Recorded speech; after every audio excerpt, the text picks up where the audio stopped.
¿Aceptarías $1.000 millones a cambio de la dignidad de tu nación? África se enfrentó a esa decisión crucial cuando la India intentó intercambiar inversiones por sumisión y silencio. Todo comenzó con un discurso. Los diplomáticos indios entregaron a un líder africano un texto preparado para que pidiera disculpas ante Narendra Modi, el primer ministro de la India. El motivo: haber considerado alianzas militares con Pakistán y otros países del bloque islámico, algo que la India calificó como una traición imperdonable. El discurso no solo exigía disculpas públicas, sino también la ruptura inmediata de cualquier relación defensiva con países musulmanes, en especial Pakistán y Arabia Saudita. La presión iba más allá de las palabras. La India advirtió que, de no cumplir sus exigencias, África perdería inversiones y acuerdos comerciales valorados en decenas de miles de millones, acceso a tecnología nuclear esencial y hasta suministros críticos de alimentos y energía. Detrás de la diplomacia se escondía un chantaje. Acepten nuestra supremacía o enfréntense al aislamiento económico y la pérdida de reputación internacional. La pregunta central era simple, pero devastadora. ¿Debía África sacrificar su autonomía y dignidad por mantener los beneficios materiales que la India ponía sobre la mesa? Ceder significaba convertir a todo un continente en marioneta de intereses ajenos. Resistir implicaba arriesgar el desarrollo, la seguridad alimentaria y la energía para millones de personas. Pero la historia de esta confrontación no comenzó en ese salón ni con ese discurso. Semanas antes, cuando África se atrevió a pensar diferente y explorar nuevas alianzas, la reacción de la India reveló hasta dónde puede llegar el neocolonialismo moderno, disfrazado de cooperación. Para entender cómo se llegó a este punto de máxima tensión, primero debemos retroceder y analizar el momento en que África decidió desafiar el orden impuesto y buscar aliados más allá de las potencias tradicionales. Las inversiones no siempre son regalos, a veces son cadenas invisibles. Así se ha tejido la compleja relación entre la India y África en los últimos años. Una relación marcada por promesas de prosperidad, pero también por expectativas ocultas.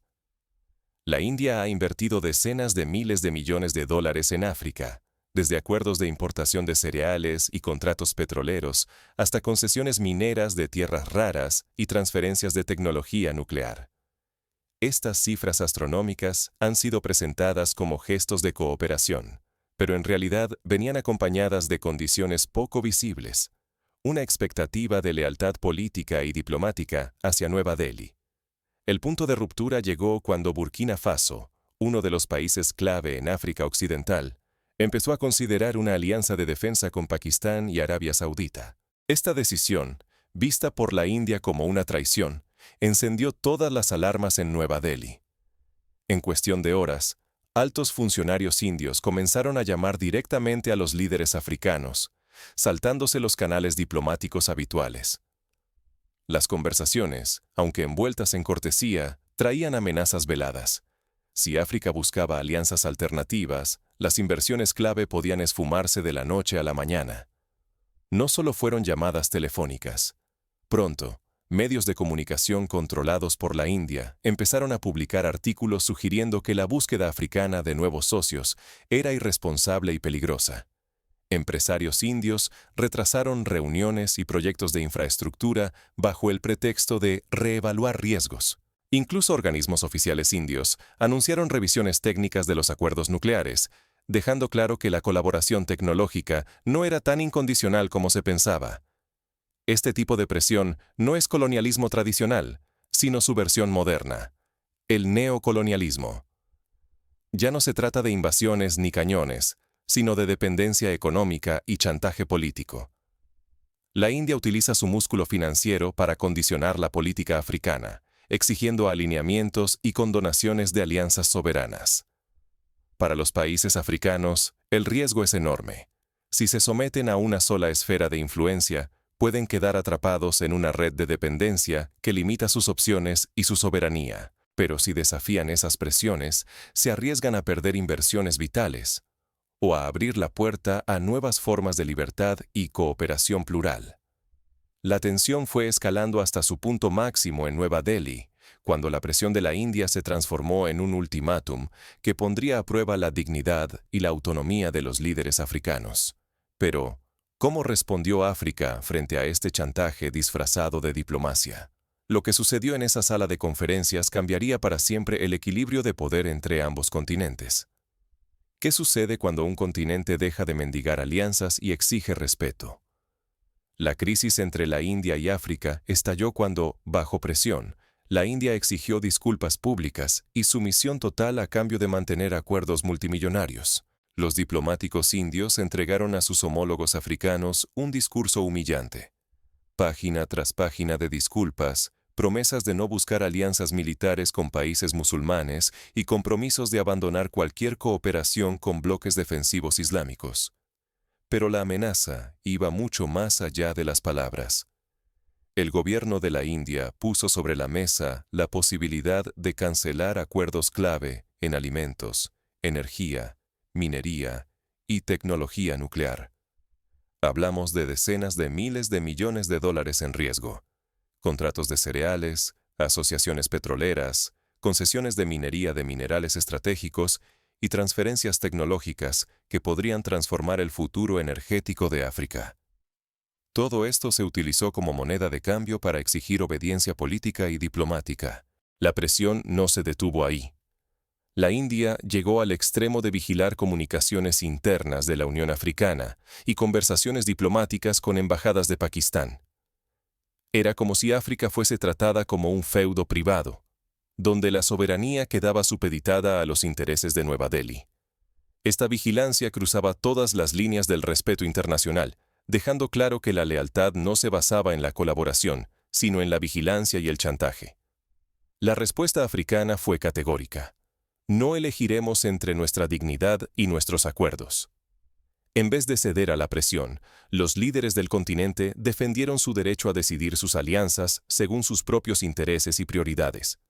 Rechazaron la falsa dicotomía entre desarrollo económico y autonomía política, sabiendo que la verdadera independencia solo se logra cuando ningún poder externo puede dictar tus relaciones internacionales. El momento decisivo llegó durante la conferencia en Nueva Delhi. Frente a los máximos líderes indios y los medios de comunicación internacionales, África desafió directamente a Modi y expuso el doble estándar. Mientras la India exigía alineación absoluta, ellos mismos fueron pioneros del movimiento de países no alineados durante la Guerra Fría. Ahora, paradójicamente, buscaban imponer la sumisión que antes rechazaban para sí mismos. En ese instante, lo que se jugaba no era solo el acceso a recursos y tecnología, sino la reputación de África como actor verdaderamente independiente. La elección era clara: aceptar el papel de socio menor o defender la capacidad de forjar alianzas plurales según el propio interés nacional. El eco de este desafío resonó mucho más allá de la sala de conferencias, sacudiendo la narrativa de que las grandes potencias pueden manipular el futuro africano a cambio de inversiones. Pero esta respuesta africana, lejos de ser solo simbólica, desencadenó una serie de consecuencias inesperadas que cambiaron el juego diplomático y revelaron nuevas alternativas para el continente. El chantaje económico pierde todo poder cuando un continente descubre su verdadero valor. La respuesta africana fue contundente. En la cumbre extraordinaria de la Unión Africana, los líderes de más de 50 países acordaron una posición común: no aceptar alianzas ni acuerdos económicos sujetos a condiciones políticas impuestas desde el exterior. Ese acto colectivo marcó un punto de inflexión. Al rechazar los ultimátums de la India, África envió un mensaje claro: la dignidad y la soberanía no se negocian, ni siquiera por decenas de miles de millones de dólares en inversiones. Mientras la India endurecía su postura, China y Rusia vieron una oportunidad. Ambos anunciaron su disposición a sustituir los acuerdos indios y ofrecer tecnología, inversiones y colaboración militar bajo términos mucho más favorables, sin exigir lealtad exclusiva ni interferir en la política exterior africana. De inmediato, las principales empresas indias que operan en África encendieron las alarmas.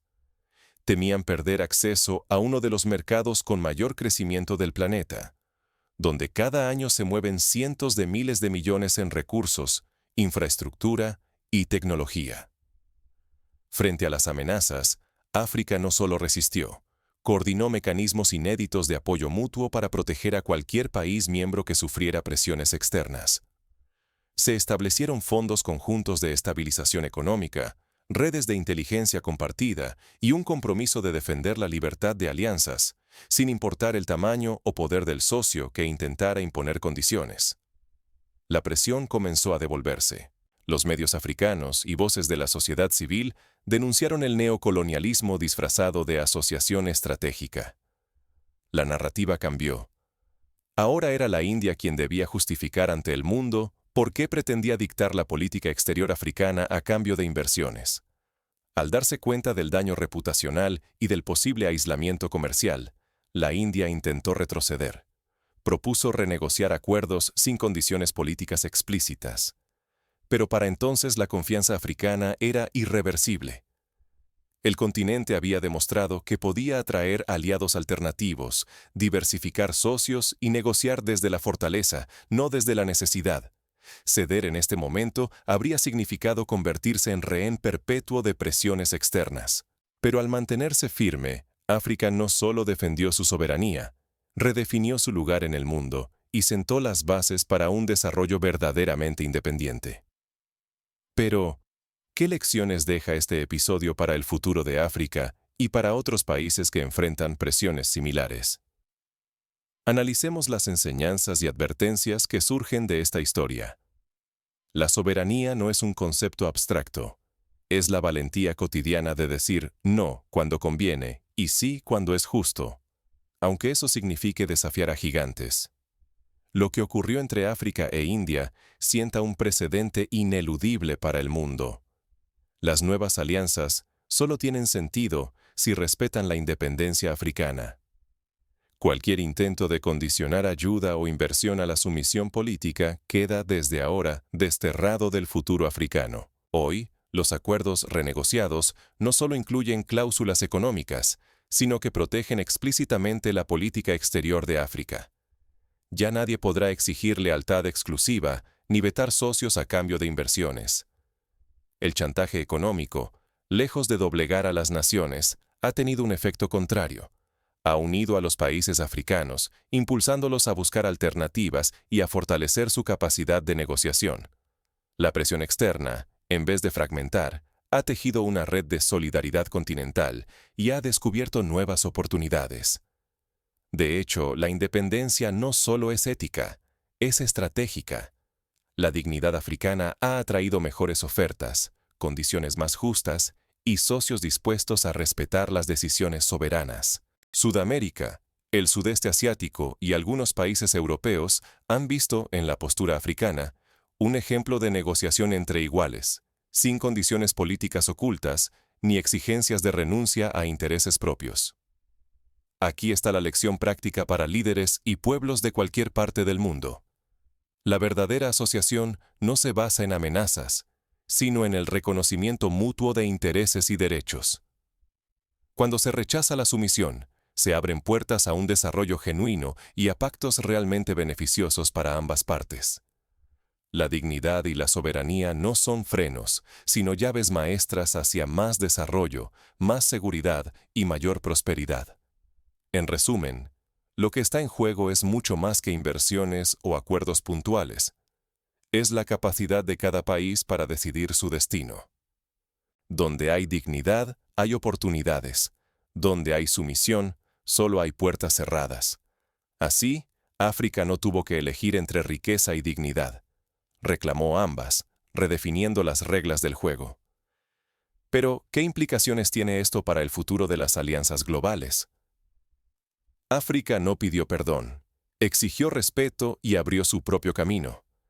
En ese momento crucial, África rechazó la narrativa impuesta por la diplomacia india.